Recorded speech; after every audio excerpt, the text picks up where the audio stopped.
बिस्मिल्लाहिर्रहमानिर्रहीम। Dear students, अस्सलाम वालेकुम। दुआ है कि आप सब लोग अल्लाह के फजल करम से बखैर आफ़ियत हों। अपने लास्ट लेक्चर 29 में हमने spectral mapping theorem for polynomials किया था। उसमें हमने ये प्रूव किया था कि अगर आपके पास एक ऑपरेटर है T which belongs to B X X और एक्स जो है वो एक कॉम्प्लेक्स बनाक स्पेस है, तो आप उस सूरत में एक नया ऑपरेटर बनाते हैं विच is the polynomial of the given operator. ठीक है जी, आपको गिवन ऑपरेटर टी है, उसको किसी पोलिनोमियल में लगा के आप एक नया ऑपरेटर जो है वो बना देते हैं जिसको पी ऑफ टी का नाम दिया गया था। तो इस सूरत में जो नया ऑपरेटर आपका बन गया है विच is the polynomial of T, ठीक है, पोलिनोमियल इन टी। तो इस ऑपरेटर की जो है स्पेक्ट्रल वैल्यूज़ या जो आपके पास ऑपरेटर है इसका स्पेक्ट्रम जो है वो निकालने के लिए आपको ये नहीं कि अब दोबारा से जो है वो सारे जो स्टेप्स करें। सिंपली आप जो टी का स्पेक्ट्रम है उससे पोलिनोमियल्स बनाएं and they will constitute the spectrum of the operator P of T. तो इसलिए हमने प्रूव किया था कि sigma of P of T यानी कि spectrum of the operator which is obtained from polynomial in t, sigma of p of t was equal to p of sigma of T. तो sigma of T के जो भी complex numbers थे spectrum of T में उनकी polynomials बना लें।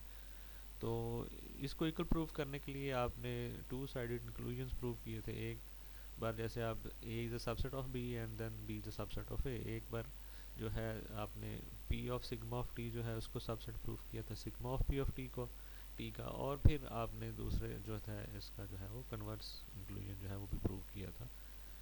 तो इस तरह से हमने प्रूव किया था जी spectral mapping theorem for polynomials. उससे नेक्स्ट बिस्मिल्लाह करते हैं, देखते हैं क्या है। ओके, नेक्स्ट हमारे पास थ्योरम है लीनियर इंडिपेंडेंस वाला थ्योरम 7.4.3।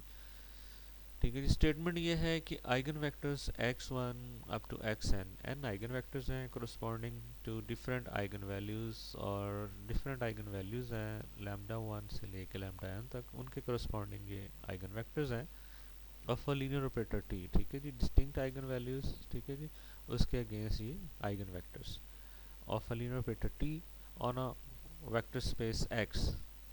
तो ये जो आपके पास वेक्टर्स हैं आइगन वेक्टर्स जो लिखे हुए हैं they constitute a linearly independent set. तो आपने प्रूव करना है कि अगर आप set of these eigen vectors लेते हैं तो दिस इज़ लीनियरली इंडिपेंडेंट। ठीक है जी, लीनियरली इंडिपेंडेंट जो है उसके लिए आपके पास ये होता है कि अगर आपने उनसे ज़ीरो वेक्टर जो है वो बनाना हो तो सारे स्केलर्स जो हैं वो ज़ीरो लगाने के अलावा और कोई पॉसिबिलिटी ना हो। ठीक है जी, तो यही आपने प्रूव करना है।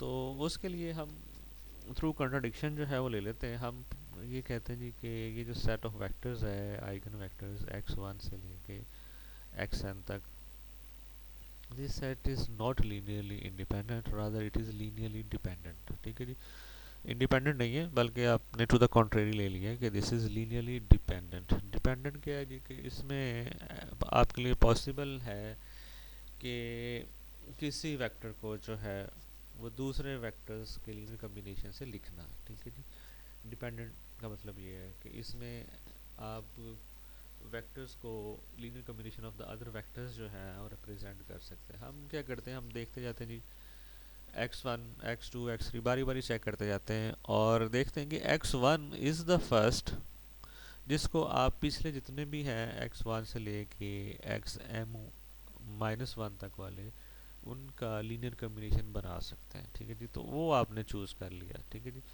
क्योंकि लीनियरली डिपेंडेंट था, पॉसिबिलिटी थी कि किसी वेक्टर को आप दूसरे का लीनियर कम्बिनेशन लिख सकते हैं।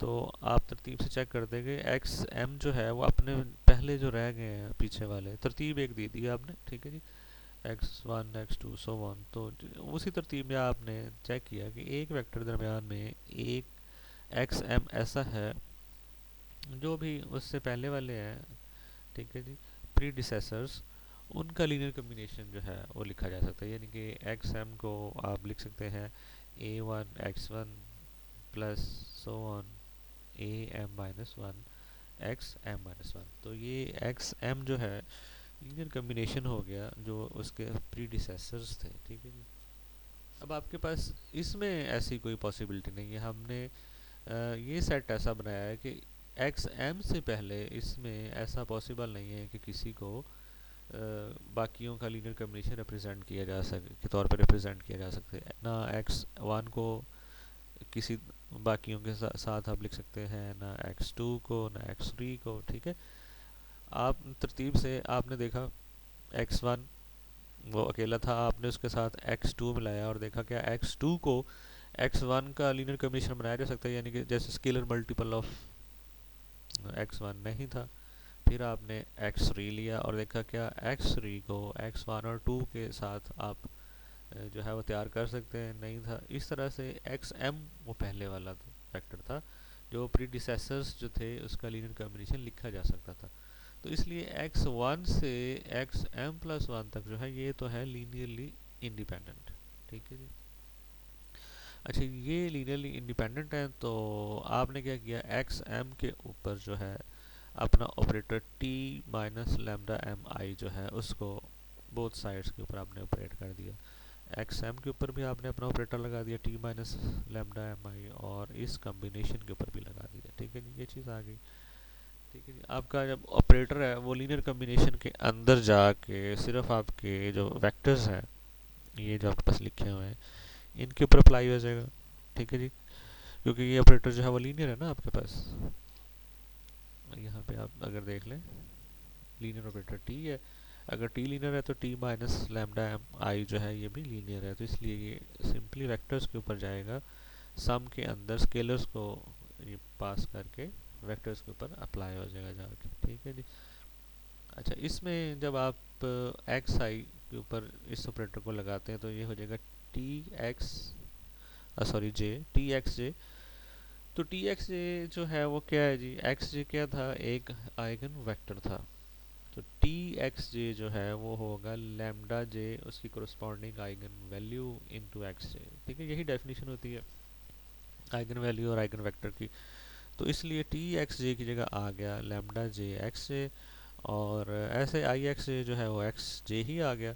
और उसके बाद दोबारा एक्स जे जो है वो कॉमन निकल गया, यहाँ पे आपके पास अब लैम्डा जे आ गया है माइनस लैम्डा एम आ गया है, और एक्स जे जो है वो कॉमन आ गया। ठीक है जी, आई एक्स जे आ गया था, टी एक्स जे जो था वो लैम्डा जे एक्स जे आ गया था, तो ये आपके पास यहाँ पे रह गया। ठीक है जी।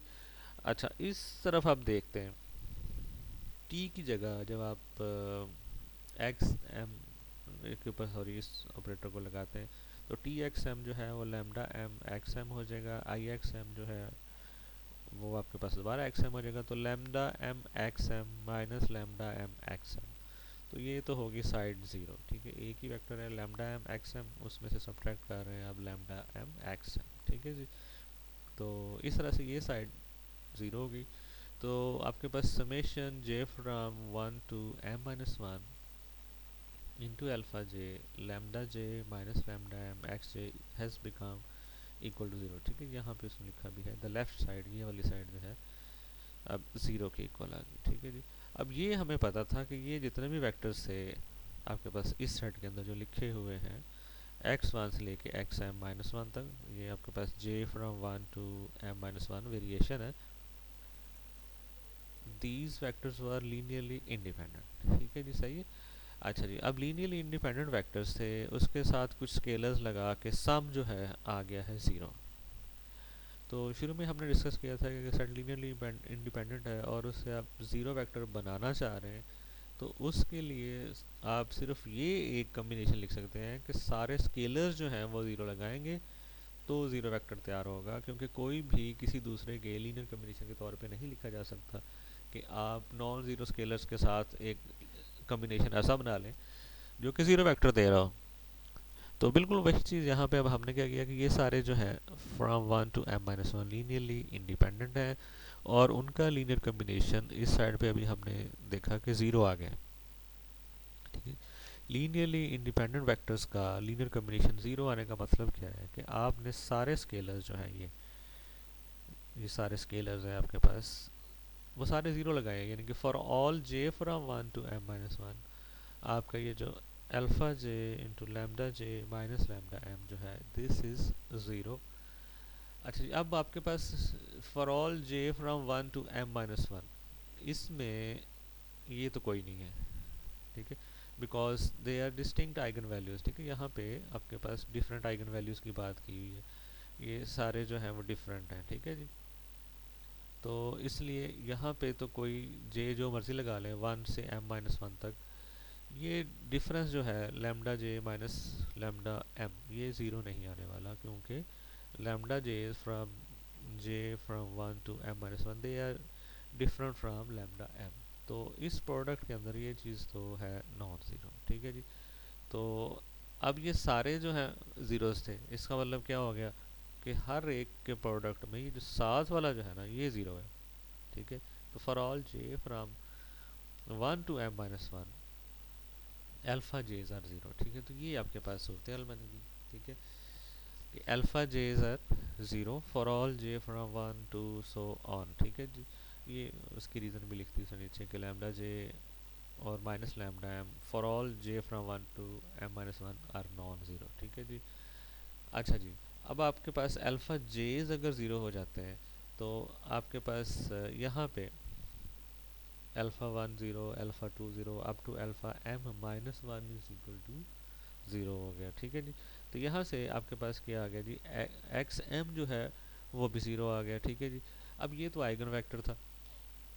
ठीक है जी, ये आइगन वेक्टर था, तो आइगन वेक्टर्स के ऊपर तो जब आप उसको पढ़ते हैं इसकी डेफिनेशन, तो उसमें लिखा होता है कि नॉन ज़ीरो एक्स जो है वो आइगन वेक्टर बनता है one T of X is equal to lambda of X. ठीक है, तो ये आपके पास एक्स आइगन वेक्टर्स होने की वजह से इनके ऊपर कंडीशन क्या होती, दे आर नॉन ज़ीरो। लेकिन अगर आप कहते हैं जी कि यहाँ पे इस सेट के अंदर ऐसी पॉसिबिलिटी है कि किसी एक्स एम को जो है वो उससे पिछले वाले जो हैं उनका लीनियर कॉम्बिनेशन लिखा जा सकता है, तो वो वेक्टर जो है वो ज़ीरो हो जाता है।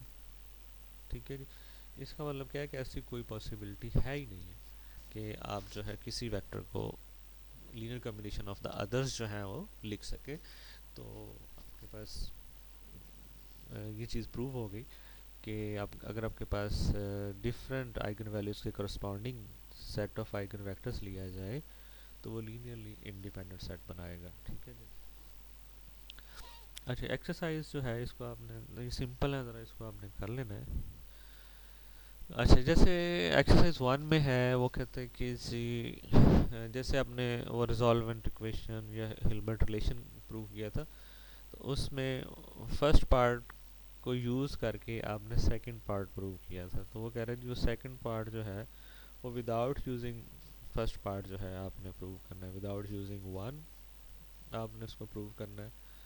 ठीक है जी, वन वन क्या था, दैट वाज 7.4.1 का पार्ट बी था। ठीक है जी, देख लेते हैं उसको।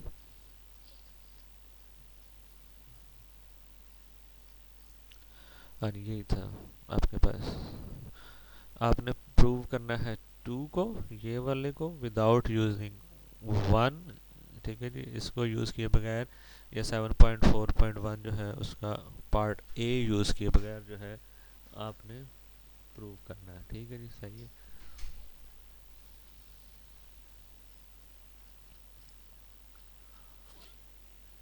अच्छा जी, ये चीज़ आ गई, और उसके बाद obtain two from one, one से आपने टू जो है ऑब्टेन करना है। अच्छा, ये वही एक्सरसाइज है जो आपकी जो है वही जो रिज़ल्ट आपने प्रूव किया हुआ था उसी में से फिर उसने निकाली कि वन में से पहले तो उसने कहा जी कि आपने जो है वो टू को विदाउट यूजिंग वन प्रूव करना है, और फिर लिखा है जी ऑब्टेन टू फ्रॉम वन। तो ये आपने उसको देख लेना है, ये आपके करने वाला काम है, कर सकते हैं। ओके, उसके बाद उसी पैटर्न पे जिस तरह आपने रिजॉल्वेंट इक्वेशन या हिल्बर्ट रिलेशन प्रूव किया था, वैसे ही आपके पास है कि if T S and T belong to B X X, और एक्स जो है आपको पता है वही है कॉम्प्लेक्स बनाक स्पेस, तो show that for every lambda ऐसे lambdas which is the regular value of S as well as the regular value of T intersection को बिलोंग कर रहा है। ठीक है, लैम्डा जो है इसकी रेगुलर वैल्यू भी है, लैम्डा जो है वो टी की रेगुलर वैल्यू भी है, उसके लिए ये रिलेशनशिप जो है ये ट्रू है। ठीक है जी, तो बस ये की पॉइंट है कि लैम्डा जो है वो दोनों की रेगुलर वैल्यू है, और उसके साथ आप इस रिलेशन को प्रूव कर सकते हैं। ठीक है जी, तो ये भी आपने प्रूव कर लेना है।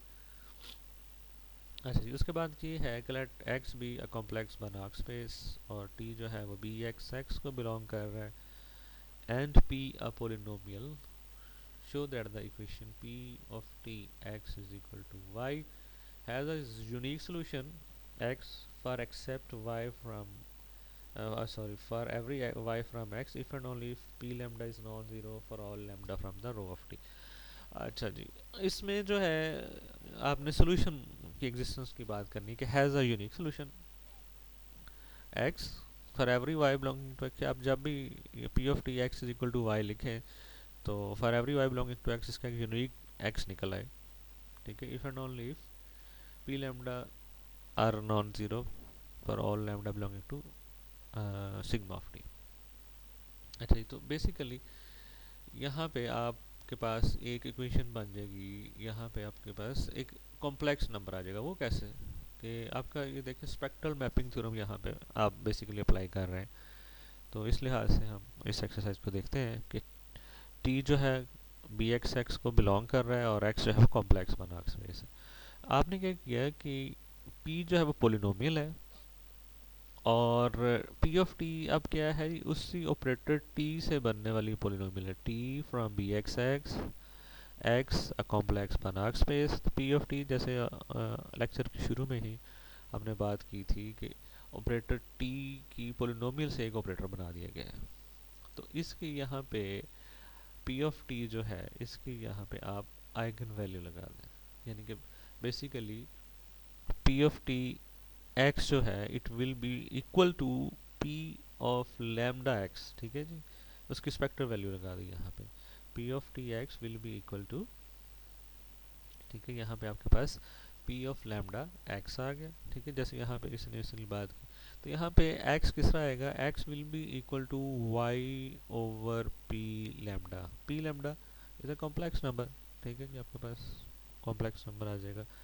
तो अब आपके पास X is equal to Y over P lambda जो है इसका सोल्यूशन कब एग्जिस्ट करेगा, when P lambda is not zero, and conversely उसी तरह आप लिख सकते हैं। अच्छा, एक्सरसाइज 5 के अंदर जो है क्या है जी, इसको भी देख लेते हैं। Why it is necessary in theorem 7.4.2 that x be complex। 7.4.2 ये वही है मेरे ख्याल में आपका वो स्पेक्ट्रल मैपिंग थ्योरम। तो उसमें यहाँ पे कॉम्प्लेक्स क्यों जो है ज़रूरी हमने लिखा है, let x be a complex Banach space। इसकी ज़रूरत क्या थी basically, why it is necessary that x is complex। तो आपको याद होगा यहाँ पे आपने फैक्टराइज किया था लैम्डा वाली पोलिनोमियल को यहाँ पे, और यहाँ पे बल्कि इसी के अंदर क्लियरली लिखा हुआ है कि सिंस x इज कॉम्प्लेक्स तो must factorize completely into linear terms.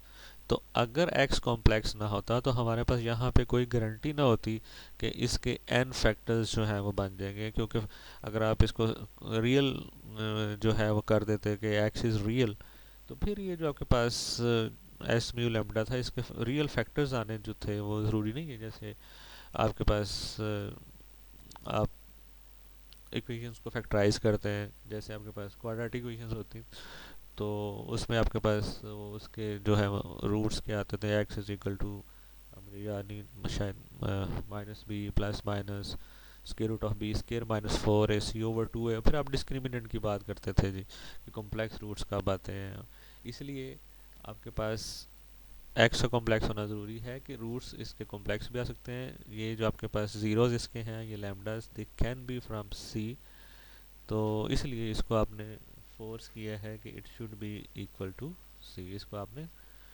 Complex जो है वो लिया है एक्स को ताकि वो कम्प्लीटली फैक्टराइज हो जाए, अदरवाइज उसके कम्प्लीटली लीनियर फैक्टर्स में फैक्टराइज होने के ऊपर जो है वो प्रॉब्लम हो जाता है अगर एक्स जो है वो कॉम्प्लेक्स ना होता तो। अच्छा, नेक्स्ट जो है वो आपके पास है कि find sufficient condition in order that an n-row square matrix have n eigenvectors that span the whole space Cn और Rn। तो बेसिकली ये आपके पास ये लीनियर इंडिपेंडेंस वाला जो है थ्योरम है, इसी की एप्लीकेशन है कि जब आपके पास डिफरेंट आइगन वैल्यूज़ ली और उनके अगेंस्ट आइगन वेक्टर्स देखे तो वो आपके पास लीनियरली इंडिपेंडेंट सेट बना रहे थे, ठीक है जी। अगर ये लीनियरली इंडिपेंडेंट है तो इनका स्पैन जो है इट विल बी अ सब स्पेस ऑफ योर स्पेस, ठीक है, आपकी स्पेस जो है उसका जो है एक सब स्पेस बन जाएगी, ठीक है। अच्छा जी, अब आपके पास अगर इसकी डायमेंशन जो है वो, ये जो लीनियर इंडिपेंडेंट सेट है इसमें वेक्टर्स की तादाद जो है वो उतनी ही हो जाए जितने आपके स्पेस का n है, तो ये आपकी स्पेस को जो है वो स्पैन कर देगा। तो इसमें कंडीशन क्या है जी, ये वाला n और ये जो वहाँ पे n लिखा हुआ है c के ऊपर या हाँ r के ऊपर, ये n उतना ही होना चाहिए जितने आपके पास वो आइगन वेक्टर्स हैं। ठीक है जी। अच्छा नेक्स्ट जो है, चलो इसको भी देख लेते हैं। इसमें भी आपका जो है वो स्पेक्ट्रम मैपिंग थ्योरम जो है उसी की एप्लीकेशन है। स्पेक्ट्रल रेडियस आपने निकालना है एल्फा ऑफ टी। ठीक है जी। टी आपके पास बी एक्स एक्स में से है और एक्स जो है कॉम्प्लेक्स बनाक स्पेस है। ये सारी जो है एनवायरनमेंट वही है जो हम स्पेक्ट्रल मैपिंग थ्योरम में लेते हैं। तो यहाँ पे आपके पास अल्फा ऑफ टी आ गया, इसका स्पेक्ट्रल रेडियस निकालना है। तो इसका स्पेक्ट्रम जो है वो क्या होगा जी, वो होगा alpha lambda and lambda is from spectrum of T. ऐसे ही यहाँ पे टी की पावर के है, ये भी एक पोलिनोमियल है ना आपके पास, तो स्पेक्ट्रल मैपिंग थ्योरम लगाएं। इसका स्पेक्ट्रम क्या होगा, इट विल बी, अगर आप इसको लैम्डा लिखते हैं तो lambda is equal to mu raise to the power K, mu is from the spectrum of T. तो इस तरह से करके आपने स्पेक्ट्रल रेडियस का फार्मूला लगाना है सुप्रीम वाला, और ये आपने निकाल लेना है। ठीक है जी, चलेंगे इतना ही रखिए। थैंक यू जी, अल्लाह हाफिज़।